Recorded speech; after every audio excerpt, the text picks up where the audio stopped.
another episode of the ADHD ASM Artist. ASM Artist. ASM Artist. Today, we're going to be doing part 2 of Holes.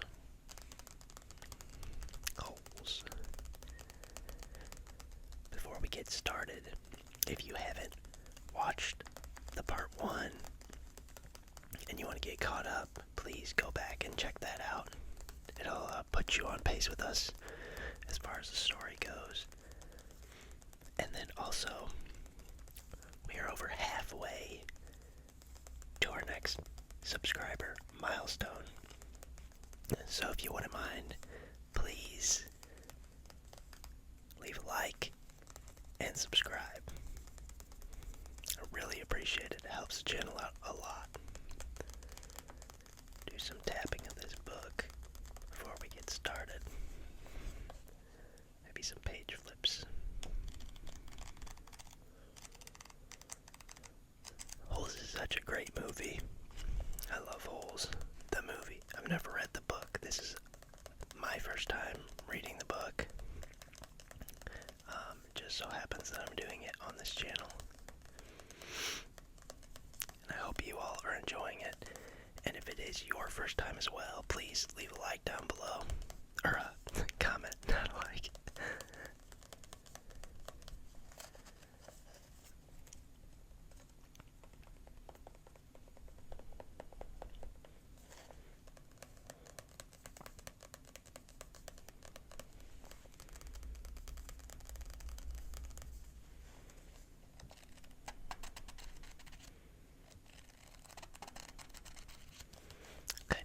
Let's get started.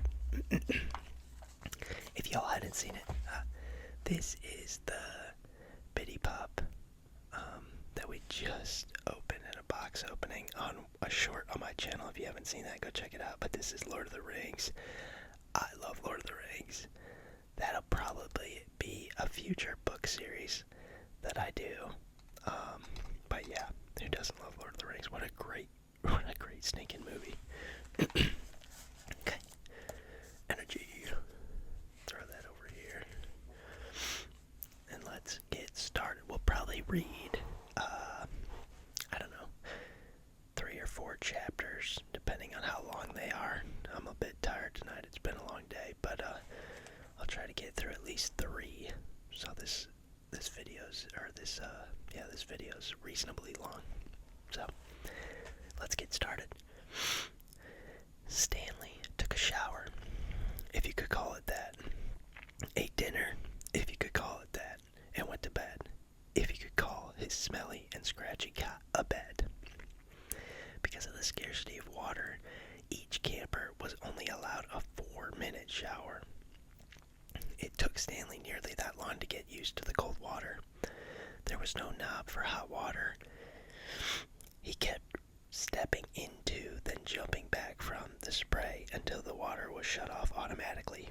He never managed to use his bar of soap, which was just as well, because he wouldn't have had time to rinse off the suds.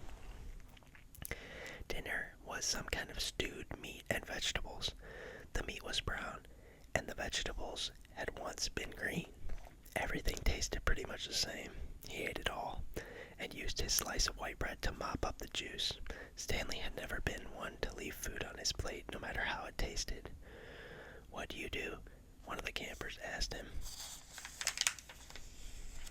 At first, Stanley didn't know what he meant. "They sent you here for a reason."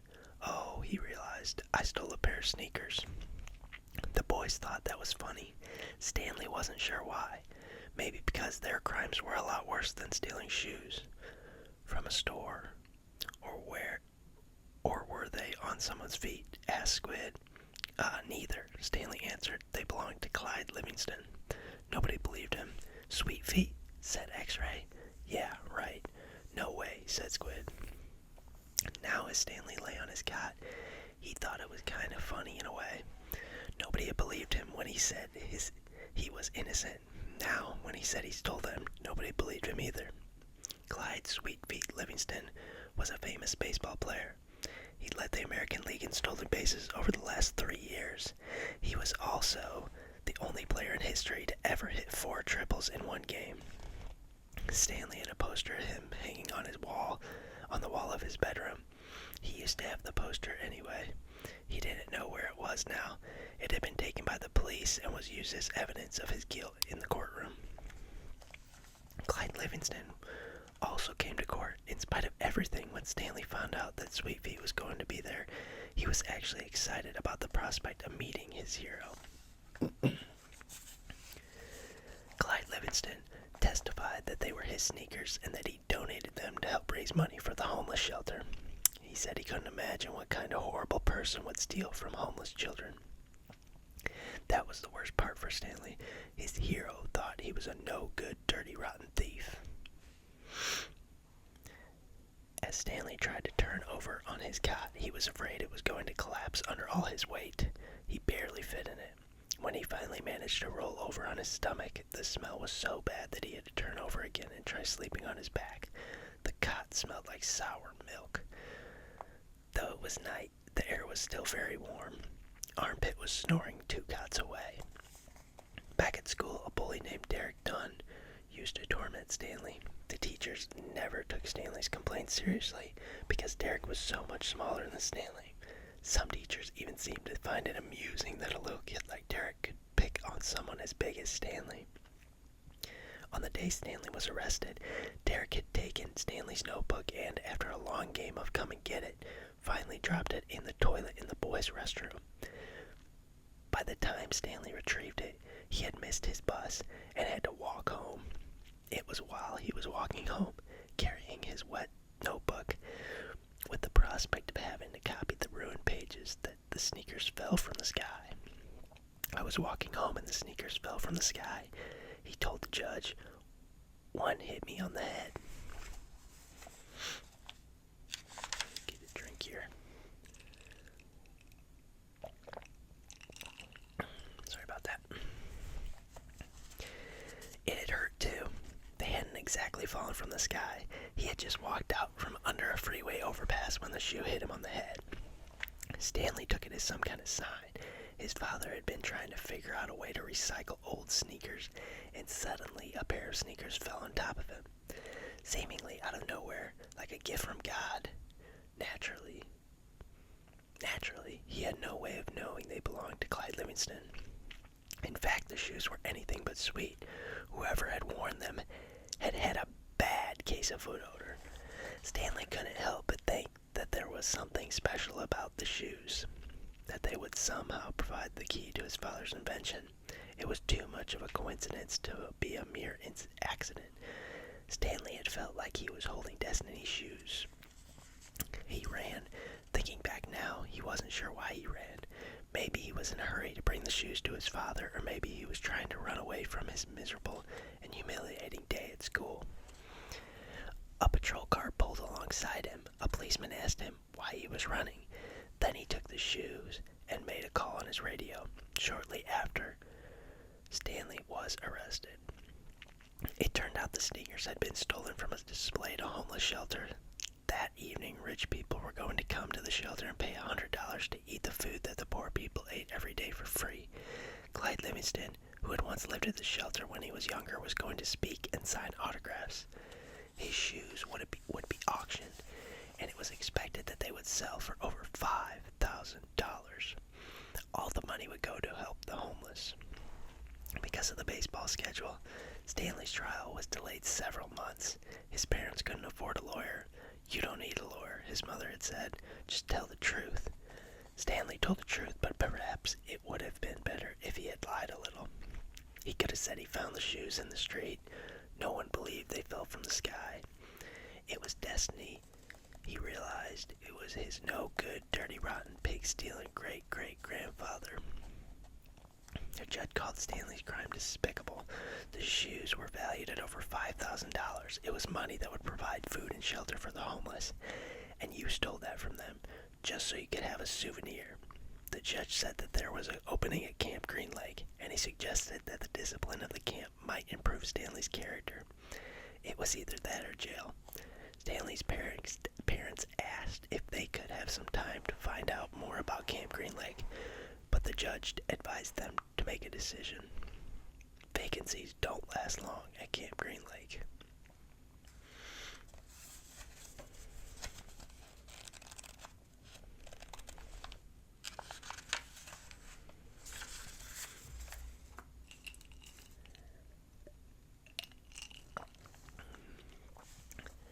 The shovel fell heavy in Stanley's soft, fleshy hands. He tried to jam it into the earth, but the blade banged against the ground and bounced off without making a dent. The vibrations ran up the shaft of the shovel and into Stanley's wrists, making his bones rattle. It was still dark. The only light came from the moon and the stars, more stars than Stanley had ever seen before. It seemed he had only just gotten to sleep when Mr. Pendenski came in and woke everyone up. Using all his might, he brought the shovel back down onto the dry lake bed. The force stung his hand, but made no impression on the earth. He wondered if he had a defective shovel. He glanced at Zero, about 15 feet away, who scooped out a shovel full of dirt and dumped it on a pile that was already almost a foot tall. For breakfast, they'd been served some kind of lukewarm cereal. The best part was the orange juice. They each got a pint carton. The cereal actually didn't taste too bad, but it had smelled just like his cot. Then they filled their canteens, got their shovels, and were marched out across the lake. Each group was assigned a different area. The shovels were kept in a shed near the showers. They looked the same to Stanley, although X-Ray had his own special shovel, which no one else was allowed to use. X-Ray claimed it was shorter than the others, but if it was only by a fraction of an inch. The shovels were 5 feet long from the tip of the steel blade to the end of the wooden shaft. Stanley's hole would have to be as deep as the shovel, and he'd have to be able to lay the shovel flat across the bottom in any direction. That was why X-Ray wanted the shortest shovel. The lake was so full of holes and mounds that it reminded Stanley of pictures he'd seen of the moon. If you find anything interesting or unusual, Mr. Pendenski had told him, you should report it either to me or Mr. Sir when we come around with the water truck. If the warden likes what you found, you'll get the rest of the day off. What are we supposed to be looking for? Stanley asked him. You're not looking for anything. You're digging to build character. It's just if you find anything, the warden would like to know about it. He glanced helplessly at his shovel. It wasn't defective. He was defective.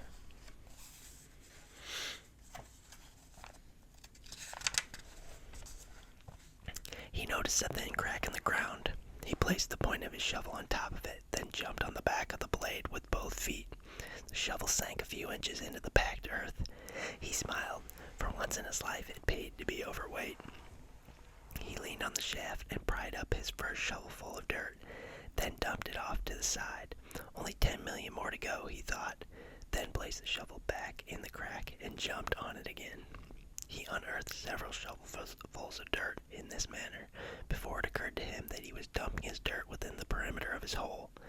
He laid his shovel flat on the ground and marked where the edge of the hole would be. 5 feet was awfully wide. He moved the dirt he'd already dug up out past his mark. He took a drink from his canteen. 5 feet would be awfully deep, too. The digging got easier after a while. The ground was hardest at the surface, where the sun had baked a crust about 8 inches deep. Beneath that, the earth was looser. But by the time Stanley broke past the crust, a blister had formed in the middle of his right thumb, and it hurt to hold the shovel. Stanley's great-great-grandfather was named Elya Yelnets. He was born in Latvia. When he was 15 years old, he fell in love with Myra Menke. He didn't know he was Stanley's great-great-grandfather. Myra Menke was 14. She would turn 15 in 2 months, at which time her father had decided she would be married. Elya went to her father to ask for her hand, but so did Igor Barkov, the pig farmer. Igor was 57 years old. He had a red nose nose and fat puffy cheeks. I will trade you my fattest pig for your daughter, Igor offered. And what have you got? Myra's father asked Elya. A heart full of love, said Elya. I'd rather have a fat pig, said Myra's father. Desperate, Elya went to see Madame Zeroni, an old Egyptian woman who lived on the edge of town. He had become friends with her, though she was quite a bit older than him. She was even older than Igor Barkov. The other boys of his village liked to mud wrestle. Elya preferred visiting Madame Zeroni and listening to her many stories. Madame Zeroni had dark skin and a very wide mouth. When she looked at you, her eyes seemed to expand, and you felt like she was looking right through you. Elya, what's wrong? She asked. Before he even told her, he was upset. She was sitting in a homemade wheelchair. She had no left foot. Her leg stopped at her ankle. I'm in love with Myra Menke, Elya confessed, but Igor Markov has offered to trade his fattest pig for her. I can't compete with that. Good, said Madame Zeroni. You're too young to get married. You've got your whole life ahead of you. But I love Myra. Myra's head is as empty as a flower pot. But she's beautiful. So is a flower pot.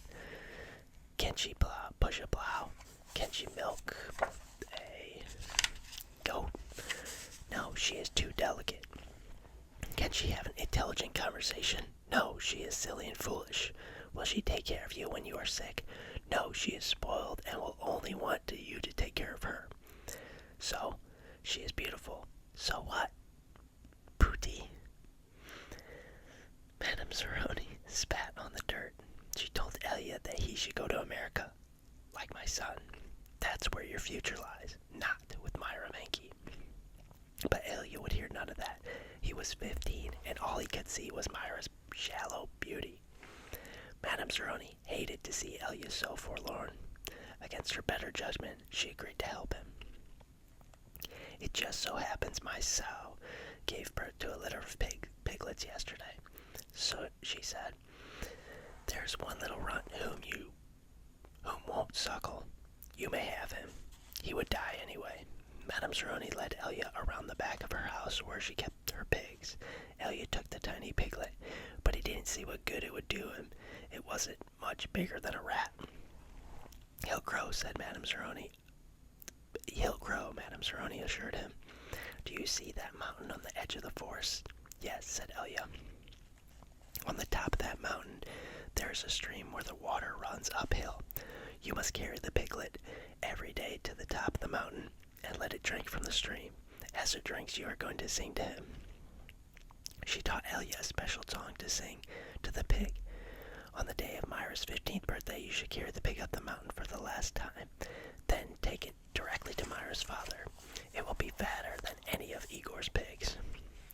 If it is that big and fat, asked Elya, how will I be able to carry it up the mountain? The piglet is not too heavy for you now, is it? Asked Madame Zeroni. Of course not, said Elya. Do you think it will be too heavy for you tomorrow? No. Every day you will carry the pig up the mountain. It will get a little bigger, but you will get a little stronger. After you give the pig to Myra's father, I want you to do one more thing for me. Anything, asked Elya. I want you to carry me up the mountain. I want to drink from the stream, and I want to sing the song to me. I want you to sing the song to me. Elya promised he would. Madame Zeroni warned that if he failed to do this, he and his descendants would be doomed for all of eternity. At the time, Elya thought nothing of the curse. He was just a 15-year-old kid, and eternity didn't seem much longer than a week from Tuesday. Besides, he liked Madame Zeroni and would be glad to carry her up the mountain. He would have done it right then and there, but he wasn't yet strong enough. Stanley was still digging. His hole was about 3 feet deep, but only in the center. It sloped upward to the edges. The sun had only just come up over the horizon, but he already could feel its hot rays against his face.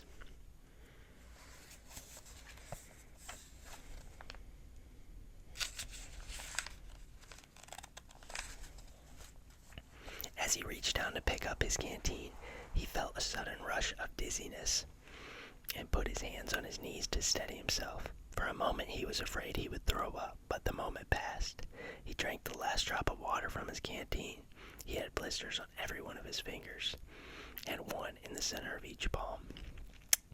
Everyone else's hole was a lot deeper than his. He couldn't actually see their holes, but could tell by the size of their dirt piles. He saw a cloud of dust moving across the wasteland and noticed that the other boys had stopped digging and were watching it too. The dirt cloud moved closer, and he could see that it trailed behind a red pickup truck. The truck stopped near where they were digging, and the boys lined up behind it. X-ray in front, Zero at the rear. Stanley got in line behind Zero. Mr. Sir filled each of their canteens from a tank of water in the bed of the pickup. As he took Stanley's canteen from him, he said, "This isn't the Girl Scouts, is it?" Stanley raised and lowered one shoulder. Mr. Sir followed Stanley back to his hole to see how he was doing. "You better get with it," he said, "or else you're going to be digging in the hottest part of the day." He popped some sunflower seeds in his mouth, deftly removed the shells with his teeth, and spat them into Stanley's hole. Every day, Elya carried the little piglet up the mountain and sang to it as it drank from the stream. As the pig grew fatter, Elya grew stronger. On the day of Myra's 15th birthday, Elya's pig weighed over 50 stones. Madame Zeroni had told him to carry the pig up the mountain on that day as well, but Elya didn't want to present himself to Myra smelling like a pig. Instead, he took a bath. It was his second bath in less than a week. Then he led the pig to Myra's. Igor Barkov was there with his pig as well. "These are two of the finest pigs I've ever seen," Myra's father declared. He was also impressed with Elya, who seemed to have grown bigger and stronger in the last 2 months. "I used to think you were a good-for-nothing book reader," he said, "but I see now you could be an excellent mud wrestler." "May I marry your daughter?" Elya boldly asked. "First, I must weigh the pigs." Alas, poor Elya should have carried his pig up the mountain one last time. The two pigs weighed exactly the same.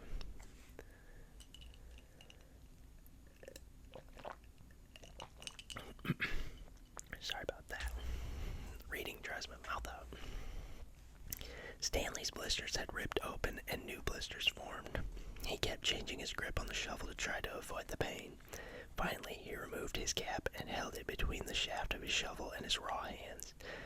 This helped, but digging was harder because the cap would slip and slide. The sun beat down on his unprotected head and neck. Though he tried to convince himself otherwise, he'd been aware for a while that his piles of dirt were too close to his hole. The piles were outside his 5-foot circle, but he could see he was going to run out of room. Still, he pretended otherwise and kept adding more dirt to the piles that he would eventually have to move. The problem was that when the dirt was in the ground, it was compacted. It expanded when it was excavated. The piles were a lot bigger than his hole was deep. It was either now or later. Reluctantly, he climbed up out of his hole and once again dug his shovel into his previously dug dirt.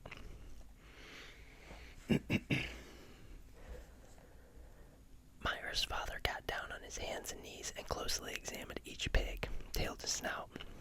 "Those are two of the finest pigs I've ever seen," he said at last. "How am I to decide? I have only one daughter." "Why not let Myra decide?" suggested Elya. "That's preposterous," exclaimed Igor, expelling saliva as he spoke. "Myra's just an empty-headed girl," said her father. "How can she possibly decide when I, her father, can't?" "She knows how she feels in her heart," said Elya. Myra's father rubbed his chin. Then he laughed and said, "Why not?" He slapped Elya on the back. "It doesn't matter to me. A pig is a pig." He summoned his daughter. Elya blushed when Myra entered the room. "Good afternoon, Myra," he said. She looked at him. "You're Elya, right?" she asked. "Myra," said her father, "Elya and Igor have each offered a pig for your hand in marriage. It doesn't matter to me. A pig is a pig, so I will let you make the choice. Whom do you wish to marry?" Myra looked confused. "You want me to decide?" "That's right, my blossom," said her father. "Gee, I don't know," said Myra. "Which pig weighs more?" "They both weigh the same," said her father. "Golly," said Myra. "I guess I choose Elya. No, Igor. No, Elya. No, Igor. Oh, I know. I'll think of a number between 1 and 10. I'll marry whoever guesses the closest number." "Okay, I'm ready." 10, guessed Igor. Elya said nothing. "Elya," said Myra, "what number do you guess?" Elya didn't pick a number. "Marry Igor," he muttered. "You can keep my pig as a wedding present." The next time the water truck came, it was driven by Mr. Pendensky, who also brought sack lunches. Stanley sat with his back against a pile of dirt and ate. He had a bologna sandwich, potato chips, and a large chocolate chip cookie. "How you doing?" asked Magnet. "Not real good," said Stanley. "Well, the first hole's the hardest," Magnet said. Stanley took a long, deep breath. He couldn't afford to dawdle. He was way behind the others, and the sun just kept getting hotter. It wasn't even noon yet, but he didn't know if he had the strength to stand up. He thought about quitting. He wondered what they would do to him. What could they do to him? His clothes were soaked with sweat. In school, he had learned that sweating was good for you. It was nature's way of keeping you cool. So why was he so hot?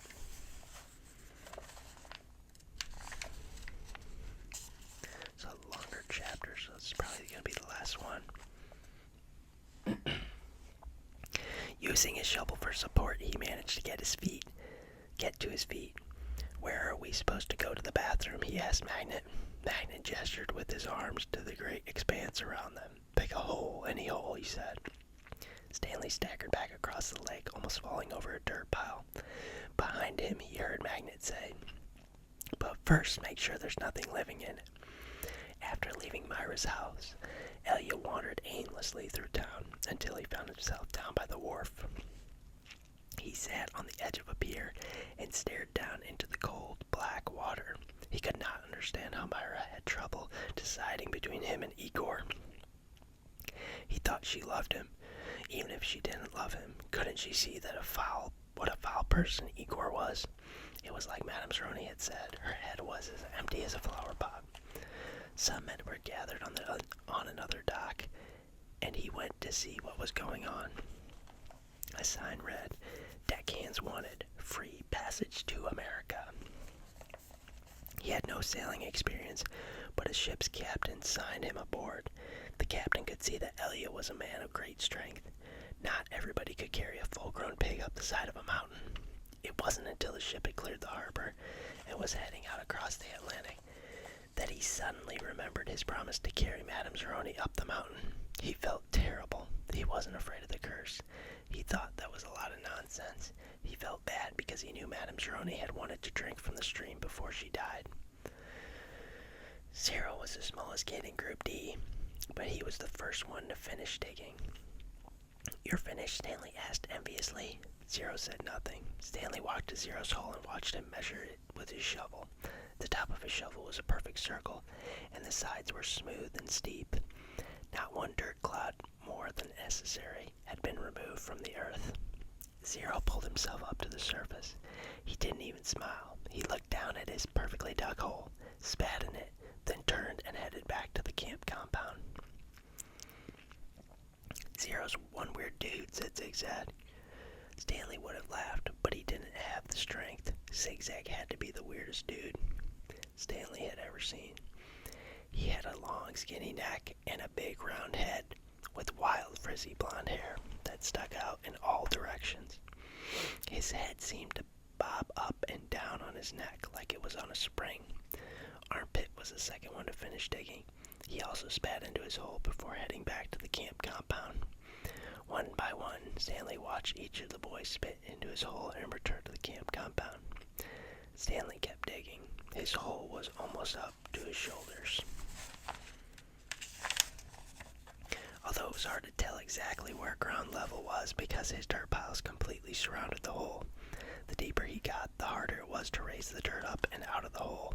Once again, he realized he was going to have to move the piles. His cap was staining with blood from his hands. He felt like he was digging his own grave. In America, Elya learned to speak English. He fell in love with a woman named Sarah Miller.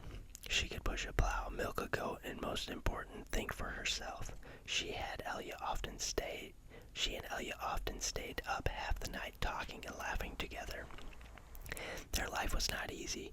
Elya worked hard but had bad luck. But bad luck seemed to follow him everywhere. He would always seem to be in the wrong place at the wrong time. He remembered Madame Zeroni telling him that she had a son in America. Elya was forever looking for him. He'd walk to complete strangers and ask if they knew someone named Zeroni, or had ever heard of anyone named Zeroni. No one did. Elya wasn't sure what he'd do if he ever found Madame Zeroni's son anyway. Carry him up a mountain and sing the pig lullaby to him. After his barn was struck by lightning for the third time, he told Sarah about his broken promise to Madame Zeroni. "I'm worse than a pig thief," he said. "You should leave me and find someone who isn't cursed." "I'm not leaving you," said Sarah, "but I want you to do one thing for me." "Anything," said Elya. Sarah smiled. "Sing me the pig lullaby." He sang it for her. Her eyes sparkled. "That's so pretty. What does it mean?" Elya tried his best to translate it from Latvian to English, but it wasn't the same. "It rhymes in Latvian," he told her. "I could tell," said Sarah. A year later, their child was born. Sarah named him Stanley because she noticed that Stanley was Yelnets spelled backwards. Sarah changed the words of the pig lullaby so that they rhymed, and every night she sang it to the little Stanley. If only, the woodpecker sighs. The bark on the tree was as soft as the skies, while the wolf waits below, hungry and lonely, crying to the moon, if only, if only. Stanley's hole was as deep as his shovel, but not quite wide enough on the bottom. He grimaced as he sliced off a chunk of dirt, then raised it up and flung it into a pile. He laid his shovel back down on the bottom of his hole, and to his surprise, it fit. He rotated it and only had to chip off a few chunks of dirt here and there before it could lie flat across his hole in every direction.